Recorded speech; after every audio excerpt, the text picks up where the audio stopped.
afternoon. You'll see real quickly here that I've just about lost this voice. Excitement or just using it a lot, as you guys that know me real well know that's easy to do for me. But welcome to Ford Center. One of our primary goals in selecting the head coach of the Dallas Cowboys was to focus on a proven team builder and winner, someone who's got a proven track record of winning not only consistently, but at the highest level. In Mike McCarthy, we found a coach who not only checked those boxes, but also has the experience of taking an NFL team to the biggest stage, the Super Bowl, and completing the job. You're all familiar with his credentials that he brings to the table. 13 years as NFL head coach, 9 playoff appearances, a winning record in postseason play, 6 division titles, 4 NFC championship game appearances, and a Super Bowl victory at AT&T Stadium that we all remember so well. In doing our research on Mike, we learned so much more about him and what he's about, and I'd like to share a few of those right now. We found him to be a man who has strong command of how to direct an NFL team and compete at the highest level. His experience in working with 3 of the greatest NFL quarterbacks to ever play the game. His depth of knowledge and how the NFL works in terms of the salary cap, free agency, and the draft. His contacts and long-standing associations with other key people throughout the NFL. His communication abilities and his relationship with players. His natural instincts for the game and how to get the job done. And also his familiarity in working for a storied and historic NFL franchise that has a worldwide fan base that expectations are very high. He's been a football coach for 33 years, and 25 of those have been in the NFL. As something to add to this before I hand it to Mike. Kurt, I think most people are looking at the Steelers. When I first got in the NFL, in our family, I looked real smart, very smart, because right as we walked through the door, Troy Aikman was the first pick in the draft. And the Dallas Cowboys had the first pick in the draft. And the Dallas Cowboys needed a great quarterback to start. Those combinations of things can make you look real smart when that timing comes together. That's the analogy that I'm alluding to here.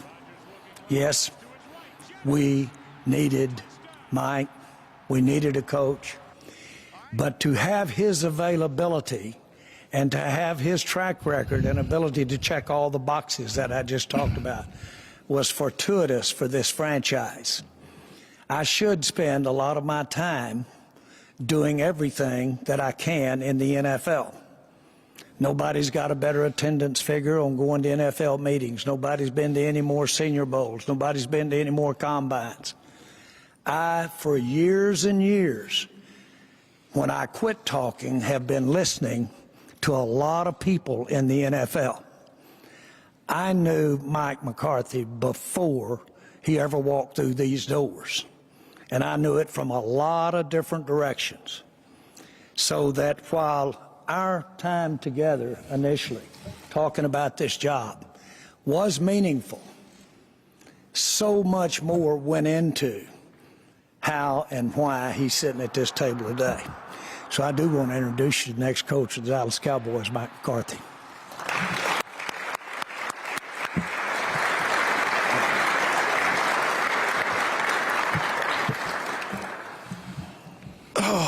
Well, first of all, thank you.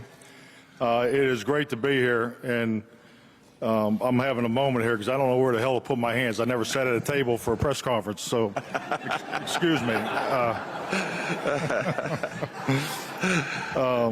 Second thing, I should have brought my typed copy of notes like Jerry did. I was trying to be slick and slip this in on you. But no, I just want to say thank you to so many different people. But I will start off with, this past year has been a year of reflection.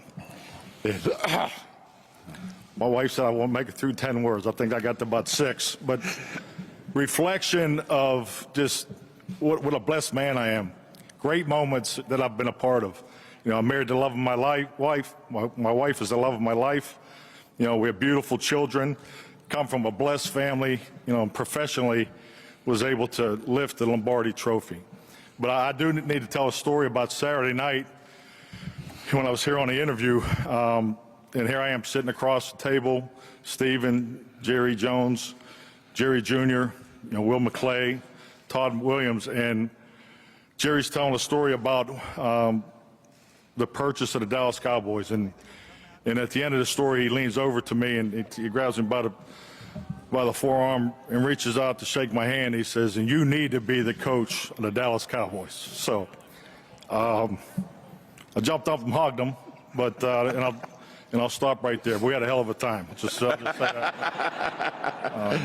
But no, that's a moment. That's a moment, and that's a story I'll be telling the rest of my life. So I can't just tell you how thrilled my family and I are here. They're thrilled to be here. So, and I can't get over this place because when I was given the directions and the itinerary of where everything was at, I just realized now where the Ford Center is because the Star is so big. I mean, this is an unbelievable facility, but the reality of it is you don't just see it, you feel it, and that's something that's real for everybody that has a chance to walk through these doors. And I just want to tell you, the importance and the understanding of how to protect and be the steward of this iconic franchise. I'm really looking forward to doing that. This past year has been a gift. It's been a gift in a lot of ways. It's been a gift for my family and I, Jessica, our children, but it's been a gift with a purpose. And that purpose for me personally was to be a better husband, a better father, and fortunately had the time to work on being a better coach. So I'm really thrilled once again about this opportunity, and I just want to say, my family is my team, and my team is excited to be here and be part of the Dallas Cowboys. Family and football. It's great to see smiling Randall over there. He still looks like he's 20 years old when he arrived in Green Bay. But family and football, as we've always talked about, was always the approach and always the focus. And you find out right away that everything in this organization starts and finishes with the Jones family. So a big thank you to Jerry and Stephen, Jerry Jr., the whole Jones family for once again for this great opportunity.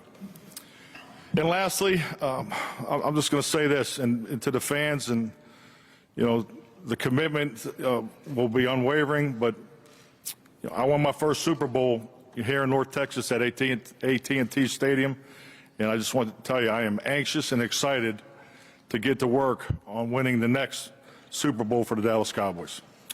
Thank you. It's a thrill to be here. Thank you.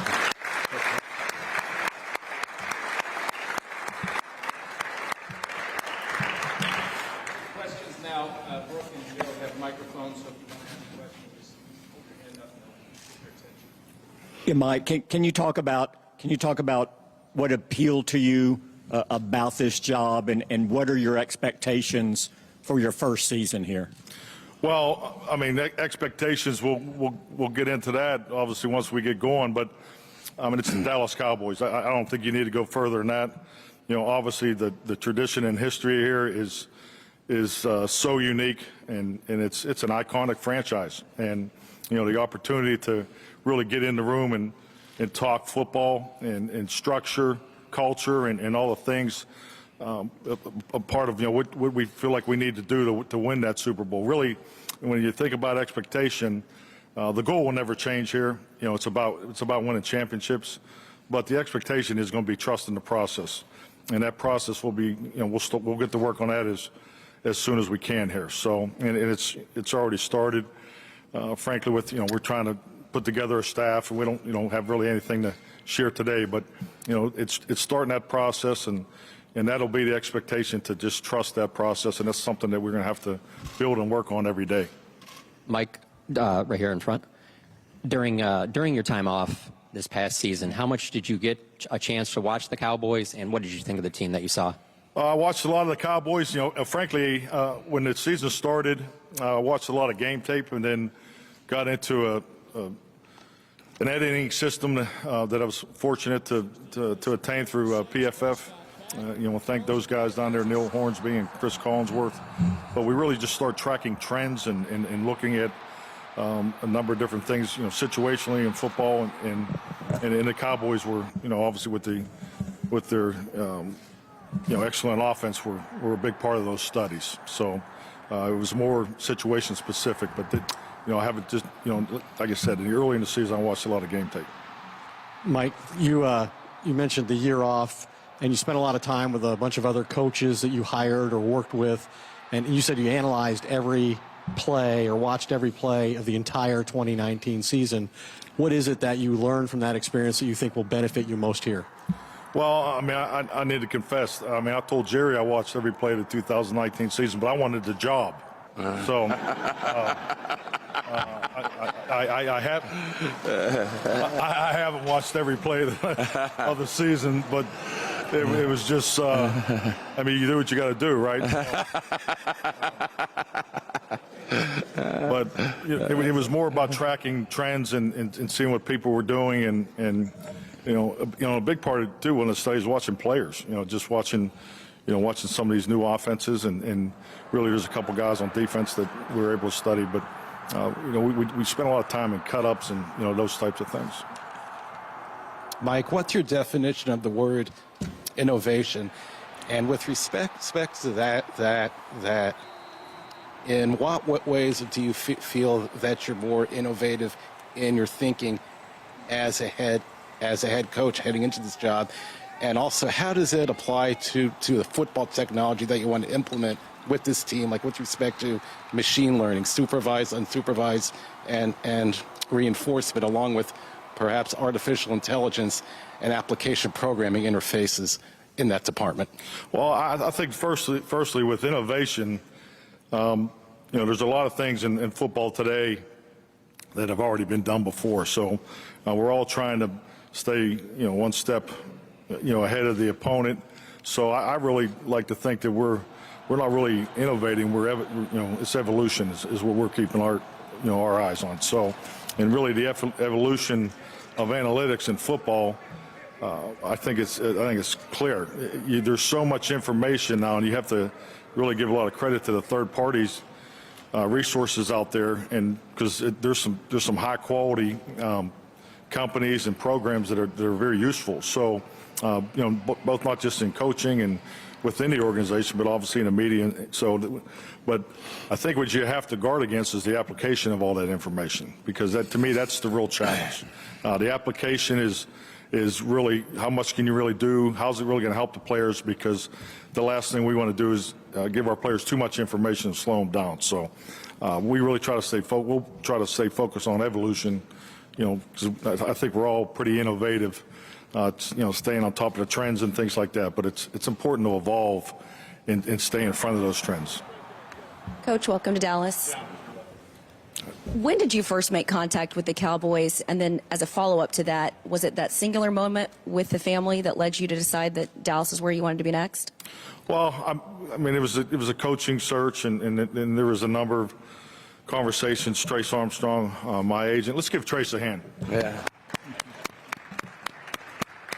But I just you did a great job, and so as far as when the initial contact, I can't give you the exact time, but you know, it was definitely the job that Trace and I had talked about. So I mean, it was obviously, I think Jason Garrett is a class act. He's done an incredible job in his career here, and with that opportunity coming open, the reality of it, these jobs don't open very often. So just to have an opportunity to interview was a privilege, and I am very thankful and blessed to be here today.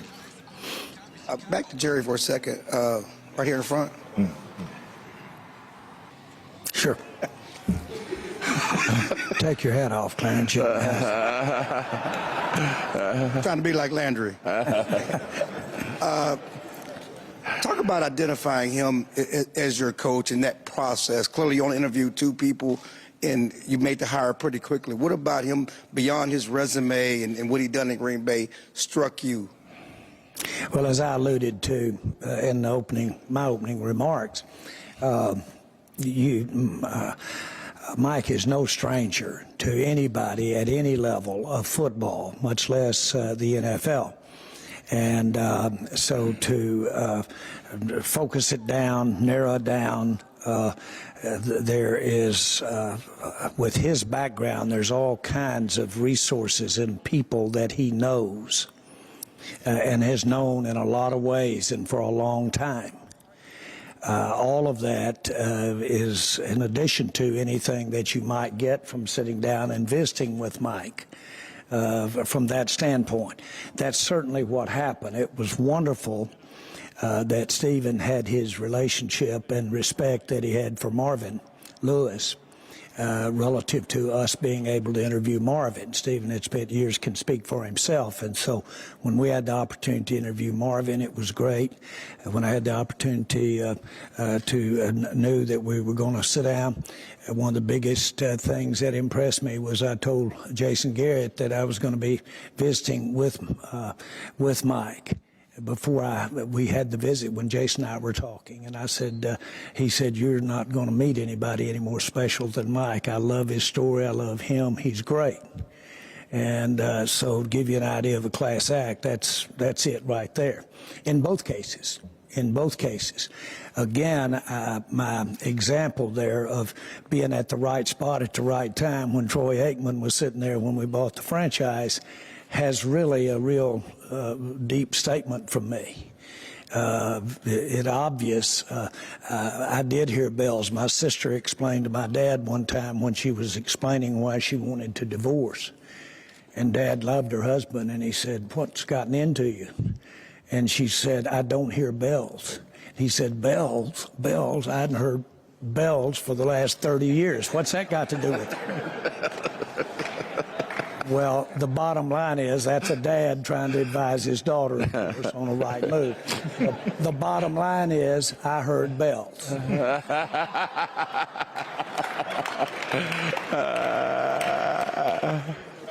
Mike, 4th row to your right.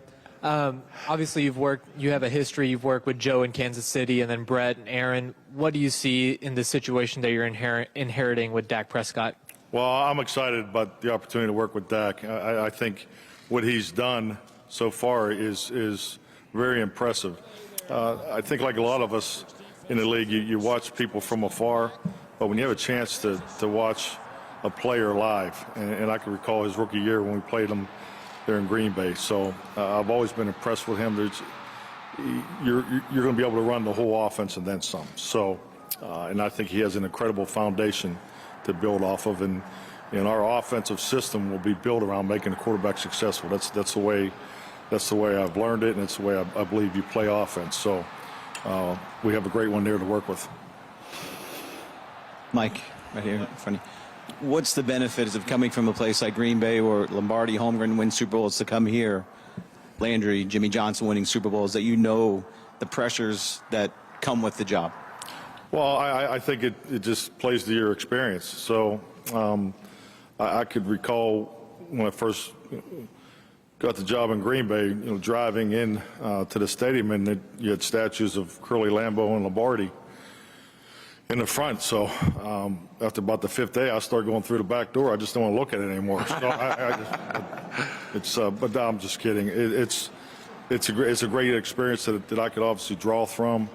And because you have the same thing here, you look at the great coaches that have been there, the Super Bowl champions, all the Hall of Fame players. You look at the great quarterback play here. So there's a lot of similarities that I feel that I can use in this particular situation. But I mean, this is the Dallas Cowboys. I don't think you have to say anything more than that. And I'm just telling you, I am honored to be the steward of this iconic franchise. And I told Jerry this in the interview that I will take care of that honor and privilege and that responsibility. Because I understand it and I know what it takes. Hi, Mike. Welcome to Texas.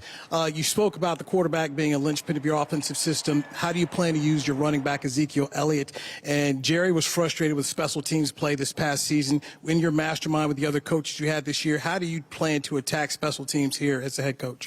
Well, I think, first off, with Zeke, he's going to get the football. I mean, let's not make no mistake about that. I think you have to, clearly understand it. When you say the offense is going to make the quarterback successful, the best way to make them successful is a great run game. So, we clearly understand what we have here and how we could build off of that. And special teams and all those things, I've had an opportunity to do my own evaluation.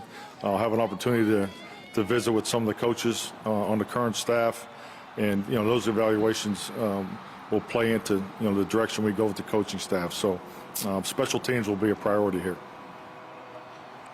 Mike, you talked about what your goals were for yourself last year. Could you amplify a little bit more on how you're different after that year off? How am I different?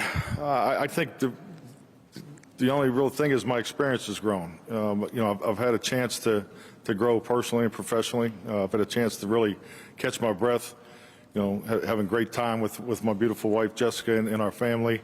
Do things I've never done before. I was on a boat in August. That's never happened before.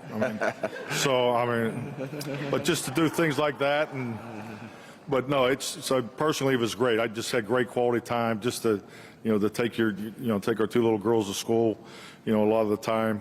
I just really enjoyed that. But the football part of it, really, when you don't have to play on Sundays and you can sit there and watch games and take it in as a fan, obviously you appreciate it, but just to be able to watch, not only watch cut-ups and watch video, I spent a lot of time going back and putting together my first talk to the football team, the first talk to football operations, and we spent a bunch of time on the analytics approach, just what's out there and what can you use, and put together an organizational chart for football technology department. So it really took an A through Z approach as a head coach, and had a chance to go back and clean things up. And whether I like the way we did it the first time, then we'll just clean that one up. If not, we'll change and adjust and just get it ready. So it was a great experience. I mean, I'll tell you, I recommend it if anybody's ever in that situation, because I personally got a lot out of it.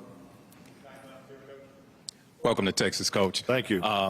Happy wife, happy life, right? Absolutely. Okay. What was Jessica's thoughts when you first accepted the job? And this is a two-part question, Coach. What was Jessica's thoughts and the rest of the family's thought when you accepted the job? And what do they think about Dallas so far? Well, the two little ones, Gabby and Izzy, they just wanted to go somewhere warm. So that was their request. So, but I mean, Jessica and I, we had our fingers crossed. I mean, we really did when I came here, Dallas, and when I came home, she said I looked 20 pounds lighter and a lot happier. So I just think it speaks to the to the interview that we had here and the extra time that was spent, and just the way it all came together. So I mean, frankly, trust me, we're thrilled. We're thrilled to be here. And secondly, Coach, we know what it was like for you being away from the game for a full year, but how was your family throughout the process? Well, I think they got tired of me. Let's be honest here. They weren't used to seeing me around that much, but yeah, so I mean, you go through that. I mean, it goes through different phases. I mean, it was the beginning of the season was a little tough, frankly, living in Green Bay, so it's the Packers are, that's part of the life there, just how the Cowboys are here in Texas. So, but it was great, really. I mean, just to go not miss basketball games, volleyball games. So that part was good. So I'll just say this: if our players in Dallas, listen to me the way my daughters listen to me, we're in trouble. So. defenses spend most of games, most of the season out of their base or not in their base defense. There's a lot of sub packages in today's NFL, so maybe it's overblown what kind of base defense a team can be in. But do you envision a transition from a 4-3 to a 3-4 base alignment, or do you plan on keeping the defense out of a 4-3 base? I mean, that's an excellent question. It's just really not the time to answer those. We'll get into that when we announce our staff, and we'll make it clear the direction we're going. Stephen, I want to make sure your microphone's on. Yes. Thank you, Ed. I was getting bored up here. I may not quit talking for a while. What were your impressions as you met Mike, and what in your mind makes him the right guy for this job? Well, first of all, I've been very fortunate, over the last 30 years to be around a lot of great coaches, to serve on the competition committee with some tremendous coaches. And, although I hadn't spent a lot of time with Mike, certainly felt like I knew him from visiting with other people. And then, when you start this process, the diligence that you get into, you do feel like you know him before he ever walks in the door. And certainly Mike and I share a lot of mutual friends, people that we have a tremendous amount of respect for. And, just coming in, as Jerry said, between Marvin and Mike, we knew that was going to be a good start for us because we had done so much work before we ever had the interview. And then to have Mike walk in the door and be even more special than we thought it was going to be, as the hours proceeded. I think we were about 12 hours worth there that day. And, as it proceeded, it just became obvious that he was going to be a great fit for our organization. And, obviously you take a look at everything in your organization, from AT&T to the Star to our culture to our people, the whole thing. And, when we looked at it and Jerry and I started having sidebars, Jerry Jr. and I started having sidebars, the three of us did, it was just, becoming clear that Mike was our guy. And it's just great to have him. And certainly you look at his track record, it's all been said. It's just it was the right fit for us in terms of what we were wanting to get accomplished with this hire. Hey, Coach, welcome to Dallas. What can you tell us at this point of some of the characteristics you're looking to find in the rest of your coaching staff? What do you like of what you have right now, and what would you like to reinforce? Well, I mean, first and foremost, there's a couple of things. I mean, the expertise of their, their position, their responsibility, the positive energy, the same personality every day. So there's some common, basic characteristics that I've always looked for. So, and we'll continue to work that, and hopefully we'll have it in place as soon as possible. Coach, good to see you again. Welcome to Dallas. You got a pretty good tan there. Yeah, I'm working on it. Last time I saw you. Yeah. Good to see you again. I got a serious one for you and a follow-up. The first one is, when you took that time off, you talked about the importance of being brutally honest with yourself. Mm-hmm. What were you most brutally honest with yourself about, and how did it prepare you for this opportunity?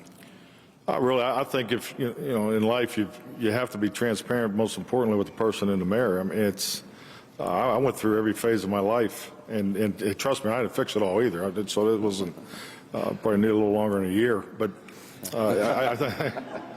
but particularly professionally, I went back and looked at every coaching hire, that I made, why I did it, and in theory, obviously, it was a good decision, but was it the best decision? I looked at the offensive scheme, and so structure, how we did it. Spent a lot of time on scheduling, just kind of. Obviously with the CBA rules, how they continue to evolve. So, frankly, I tried to look at every component I possibly could. So, and I took a very similar approach personally. And then on a much lighter note, you were at that divisional playoff game. Did Dez catch it? Hey, I'll say this. Tough question. No, I'm going to tell you exactly what happened. Because I had one time out, and I think we had a little over 4 minutes left in the game. And I said after the game, that was one hell of an athletic play. I was impressed. Because, Dez and Sam Shields, you talk about two great athletes going after the football. So, but I asked the question in regards to how the rule was written, and I was given the right answer by the referee, so then I challenged it. So, and if he wouldn't have answered the question the right way, you know, Jane's territory, I would not have challenged it. So I think it was clearly the technical rule at that time. You know, Stephen has since gotten a change on the competition committee. So, you know, so, oh, God. I can't tell you how many people from Dallas have told me about that play. So it's funny, but it was a great catch, I can say now, but it wasn't then, technically. So.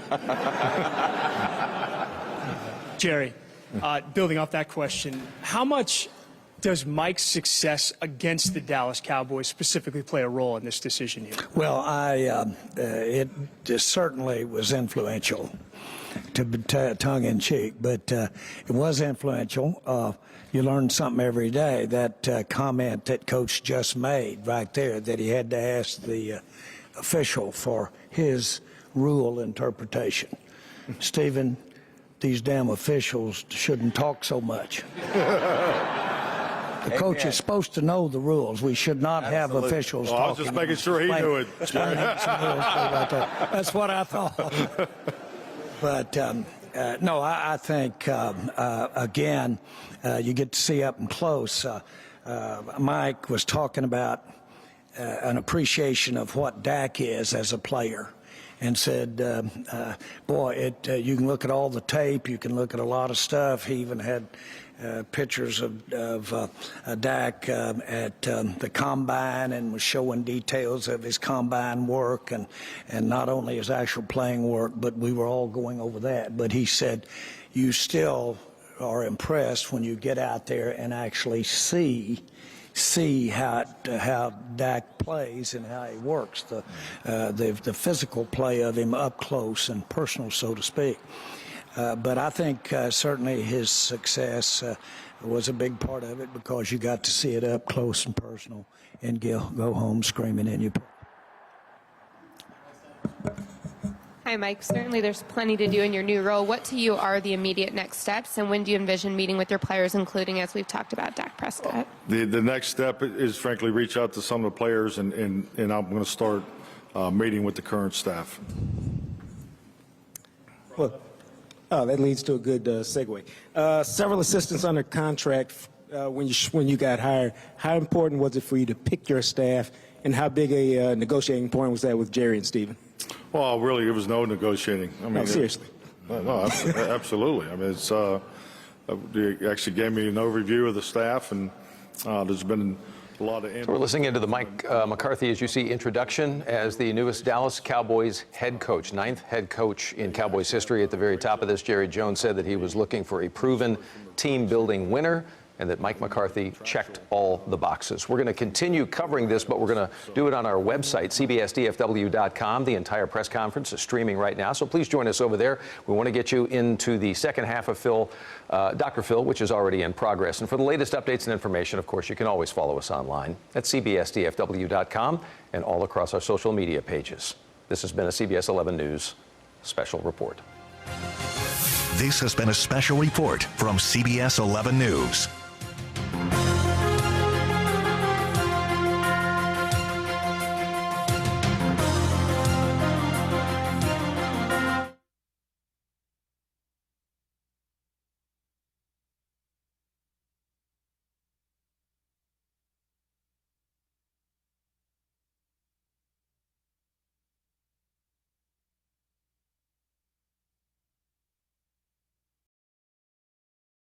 And, you know, through that process, you know, did you want to coach 6th grade volleyball, or you want to go coach the Dallas Cowboys? So, I mean, Gabby wanted me to coach 6th grade volleyball, but I'm sorry, I'm going to go coach the Dallas Cowboys. But no, I just think it just really, it gives you a chance to evaluate where you are, what you have left, and frankly, I believe this is what I was put on this earth to do professionally.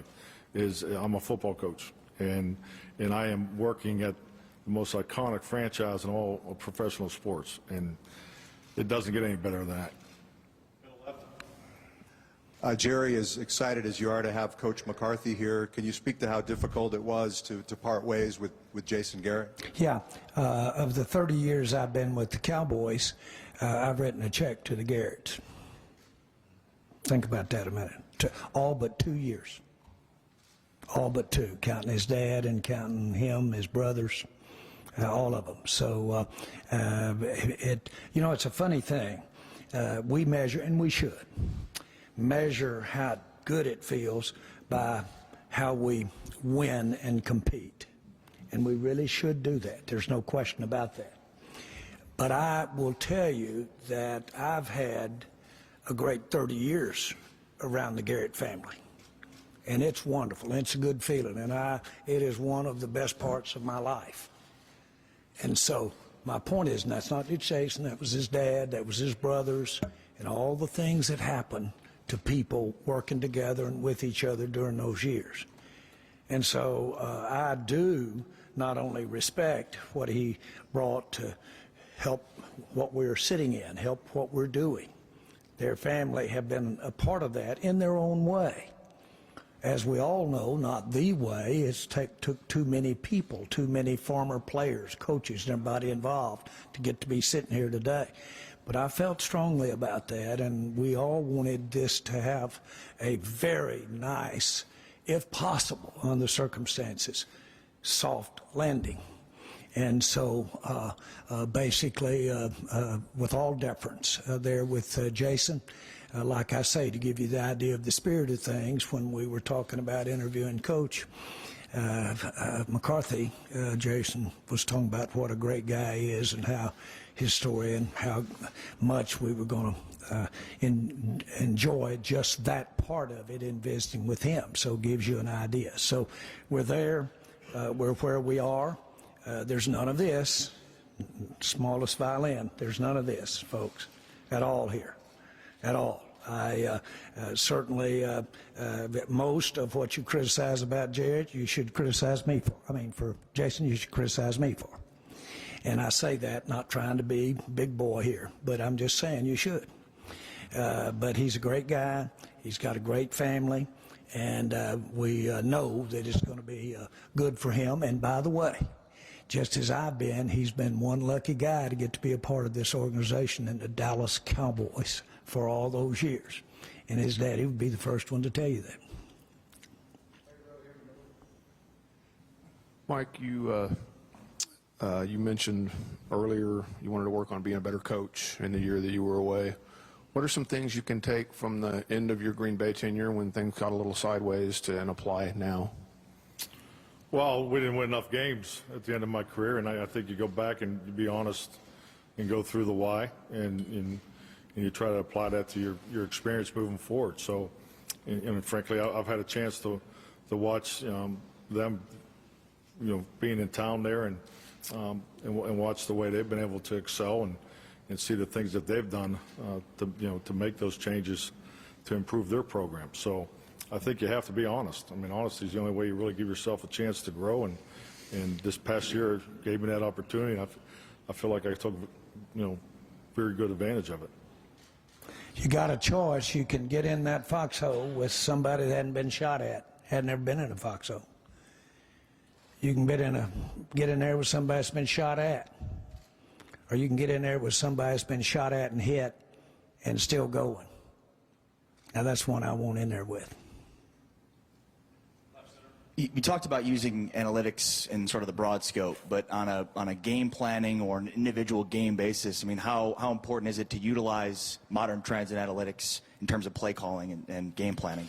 I really go back to the application. I mean, there's a lot of really good programs, whether you apply it to your game management, whether you apply it to your offensive call sheet, your defensive call sheet, and even as much into the special teams. So, whether you're in a system of green, yellow, red, and all the situations as they evolve, during the course of a game. So, the key to that is to have the systematic, not only the approach but the network on game day. Because at the end of the day, it's about Sunday. So, I mean, that stuff all sounds good, Monday through Saturday, but it has to be part of the everyday process with the players and the coaches if it's going to be if it's going to work for you on Sunday. So it's easy to call plays on Monday morning. It's easy to call plays after they're over. But in the heat of the battle, those decisions, you're on a 40-second clock or a 25-second clock. So the application of how you train, with the great, in analytics has really grown. So, but it's that information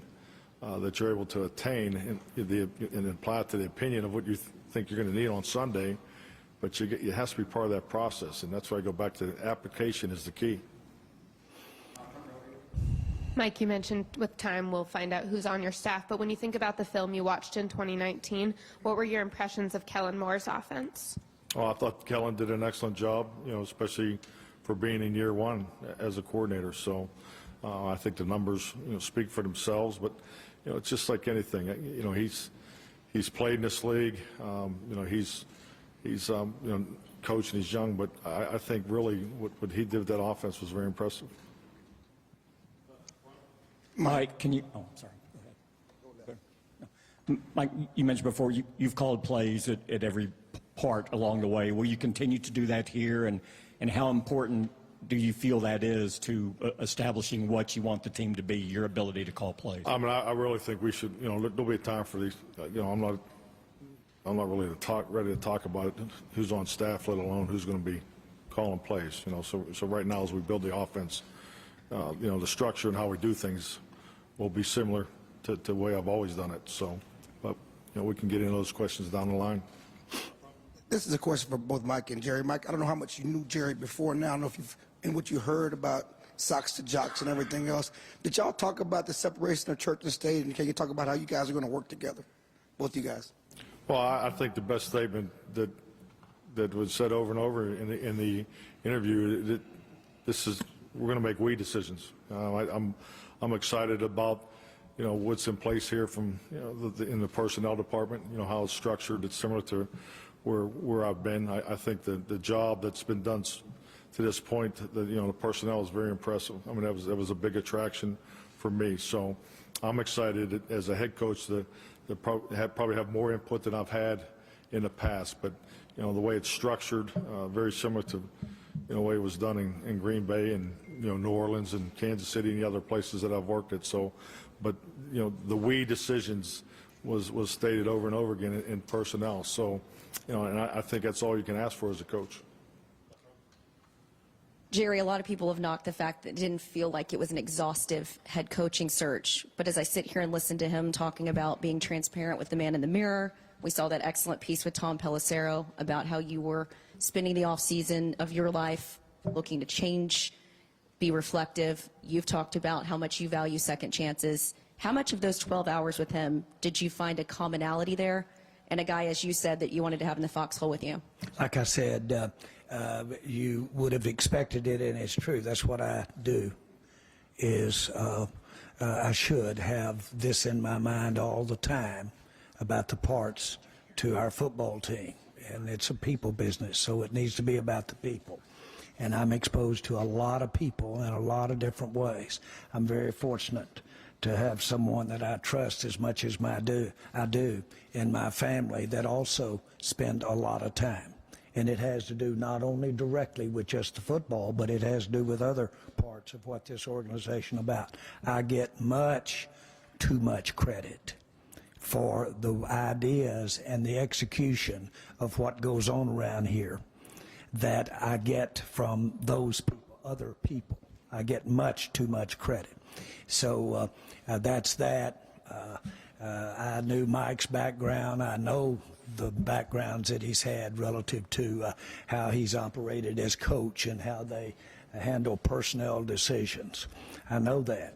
And believe it or not, before I got to be involved with the Dallas Cowboys, and this is all I'm going to say about this, on my desk was, if you're willing to give others the credit, you'll conquer the world. Bam. And somehow this thing has turned me into something perceived that I don't like about it, because it is a we deal. Last one, John. Oh, appreciate you. Hey, Jerry, Stephen. And Jerry, we've talked about this before. No coach has ever won a Super Bowl with two different teams. Why do you think Mike can get it done for you? Oh my goodness, we've just spent a lot of time, but I just think it's an excellent. It's a lightning in a bottle. I think it's we were fortunate at this time and his time, and to have him sitting here. You don't worry about anything, but you want to see. You love the ambition and the fire in a young person, and willing and dare to be great. You love all of that. But obviously, you want to get the experience that is involved in decisions, because we all know every young person gets stepped on. We know that. That's part of what we are. To be able to, you've heard it here today, to have someone that certainly has had not go exactly like he wanted it to over this past year or two, and to have him demonstrate that resolve just from afar. Plus be able to sit there, and I mean, those things, Lombardi's are hard to get a hold of, and we know that. And that's had one of his own right here. To catch that right now and get our time to do it was just an opportunity. And, look no farther. Jerry came up to me while we were in the middle of the night, and he slides down to the edge at the end of the table. Mike was sitting here, and Jerry reached over and he said, "What are you waiting on?" And he said, "You need to know this. I know we haven't had a meeting or anything, but Stephen is ready to roll here." And said, "You need to know that, because we hadn't been able to get a talk." And I said, "Well, I just hated that it looked like what it appears." And he said, "When have you ever worried about how it looked?" And so we winked at Stephen, and he got up, and we came in. Next thing I know, he was wearing it out with Tracy in the other room, working on it, boy. And they were getting it done while we were continuing to get it done, and then they did their communication. Me too, Mike. I'll never forget the night. It was awesome. It's just one of those things, experiences that you get to have a bunch of on the way there, before the kickoff or after the kickoff. It was a great night for us too, from that standpoint. But congratulations. My goodness, what you've done in a career, that a beautiful story, and we've all read about it and what have you, and what you've done. And it's almost trite to say that it happened because of an interview, because it didn't. It happened because of everything that you're about, everything, the very thing you talked about, the very thing that's on record. That's what a few hours or a better part of a day was about. But only a tip of the iceberg of why it happened. Thank you very much. Appreciate you all coming out.